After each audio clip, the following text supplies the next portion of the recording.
शायद यही वो इंसान है जिसने इस घटना को अंजाम दिया, लेकिन इसका फेस नहीं दिख रहा। वीडियो देखकर वेद मन ही मन बोला, इतना सब कुछ हो गया पर नो एक्सप्रेशंस। मतलब ये जो भी है फुल सपोर्ट है उसे, लेकिन कैसे पता लगाया जाए? वही इंस्पेक्टर कियारा से बोले, मैडम हम और इन्वेस्टिगेशन करेंगे, हो सकता है आपकी दादी के एक्सीडेंट और इस साजिश का कोई रिलेशन हो। We will contact you again. Kiara ने हाँ में सिर हिलाते हुए कहा, थैंक यू इंस्पेक्टर। इंस्पेक्टर और सबके जाने के बाद कियारा धीरे धीरे स्टेबल हुई, लेकिन अभी एक और टेंशन थी। अब काम कैसे होगा? सारे सिस्टम डाउन है। तभी अमित आगे आकर बोला, अब सब मेरे ऑफिस चलिए, हमारे पास सेटअप है, हम वहां काम रिज्यूम कर सकते हैं। कियारा ने थोड़ा हिचकिचाते हुए पूछा, are you sure? Yes come. Amit अपनी टीम के साथ निकल पड़ा। वेद कियारा कार में बैठकर उनकी कार का पीछा करते हुए आगे बढ़ रहे थे।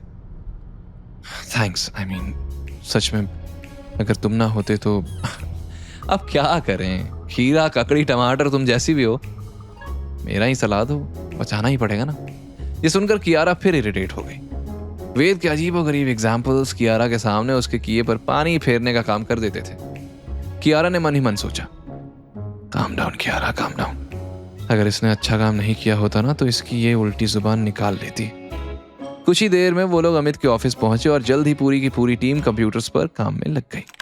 कियारा भी उनके साथ रिपोर्ट्स चेक कर रही थी और वेद दूर चेयर पर बैठा टेबल पर पैर रखकर सब पर नजर रखे हुए था। आखिर क्या हाथ लगने वाला था इस इन्वेस्टिगेशन से? सब बेसब्री से जानना चाहते थे। काम करते करते कब सुबह हो गई किसी को पता ही नहीं चला। सब अपनी अपनी सीट पर लुढ़कते नजर आ रहे थे।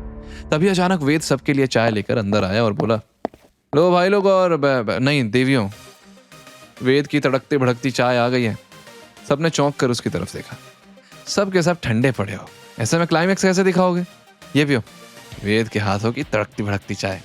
जिसका भी दिमाग ऑफलाइन है ना, ये चाय पीकर ऑनलाइन हो जाएगा। कियारा ने भी कप उठाया, एक सिप ली और उसकी आंखें चौड़ी हो गई। वो मन ही मन बोली, सरप्राइजिंगली गुड। वेद ने उसके एक्सप्रेशन देखकर कहा, क्यों अच्छी लगी ना? कियारा एरोगेंट अंदाज में बोली, 7 दिन बाद चाय की टपरी खोलकर अच्छा कमा लोगे। ये सुनकर वेद मुस्कुराया। क्या होगा जब कियारा को पता चलेगा कि कंपनी का असली मालिक वेद ही है? तभी अमित ने कहा, वेद तुम तो दिल ही जीत लिए यार, सच में दिमाग की नसें खुल गई। क्या डाला है इसमें? वेद ने हंसते हुए कहा, बस थोड़ा सा पेशेंस और चाय पत्ती शक्कर का बैलेंस है। सारे लोग चाय पीते पीते फ्रेश लगने लगे। कियारा की नजर वेद पर ही अटक गई, जो सबको कप सर्व कर रहा था। करीब 1 घंटे बाद सभी आरके इंडस्ट्रीज के ऑल्टरनेटिव बोर्ड रूम में बैठे थे। माहौल में एक अजीब सी टेंशन थी। कियारा और अमित की टीम के बाद जैसे ही वेद आया, सबके अंदर खलबली सी होने लगी। सबने अपने अपने पानी के गिलास थोड़े दूर खिसका दिए। राघव मन ही मन गुस्से में बड़बड़ाया, अगर इस बार कुछ किया तो जेल भेज कर रहूंगा। वेद ने एक स्मग स्माइल दी और जाकर लास्ट सीट पर बैठ गया। अमित जाकर प्रोजेक्टर के पास खड़ा हुआ और एक फाइल खोली तो कियारा खड़े होकर बोली, since everyone is so concerned about the company's finances, let me share what we have discovered. Projector पर एक चार्ट खुला। एक्सेल शीट, डिलीवरी लॉग्स और फाइनेंशियल रिकॉर्ड्स स्क्रीन पर नजर आने लगे। कियारा ने कहा, हमें फेक अमाउंट के 200 से ज्यादा ट्रांजैक्शंस मिले। शिपिंग रिकॉर्ड्स में 100 केसेस डिस्पैच हुए हैं, लेकिन अकाउंट्स में सिर्फ 10 केसेस रजिस्टर्ड हैं। बचे हुए 90 केसेस के पैसे एक शेल कंपनी में भेजे गए। बोर्ड रूम में सब हक्के बक्के थे तो कियारा ने सुनीता की तरफ देखकर कहा, finance director Sunita ji, please सबको बताइए कि वो पैसे कहाँ गए। ये सुनकर सुनीता जो पीछे कॉर्नर में बैठी थी, उठते उठते लड़खड़ा गई और अचानक रोने लगी। वो जानती थी कि वो एक्सपोज हो चुकी है। I am sorry, they forced me to do it. मैं ये नहीं करना चाहती थी। उन्होंने कहा कि अगर मैंने उनका साथ दिया तो मुझे माला माल कर देंगे और नहीं किया तो मेरे बच्चों को नुकसान पहुंचाएंगे। कियारा ने गुस्से में टेबल पर हाथ मारते हुए पूछा, किसने धमकी दी तुम्हें? सुनीता ने घबराते हुए जवाब दिया, वो मैं नहीं बता सकती।